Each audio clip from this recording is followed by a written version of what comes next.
आज मैं बनाने वाली हूँ इंस्टेंट ग्लो के लिए बेस्ट फेशियल मास्क। इस मास्क को बनाने के लिए आपको चाहिए half ripe banana, half teaspoon honey, 2 tablespoon milk और बिल्कुल जरा सा रोज वाटर। ये चारों ही इंग्रेडिएंट्स हमारी स्किन को इंटरनली ग्लो कराते हैं और हमारे फेस से डेड स्किन को रिमूव करते हैं। अपने बहुत थॉरली इस मिक्सचर को मिक्स कर लेना है और इसको बिल्कुल भी सेट होने के लिए नहीं रखना, क्योंकि इसमें सारे ही इंग्रेडिएंट्स लिक्विड ही हैं और ये बहुत मेशी सा मिक्सचर बन गया है, तो इसको हम राइट अवे यूज करेंगे।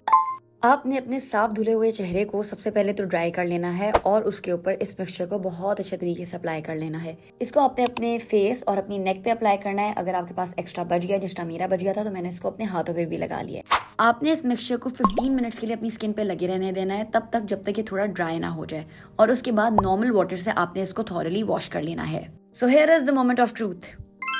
Without a doubt, this is one of the most effective facial mask I have ever used. आप भी इसको जरूर ट्राई करें।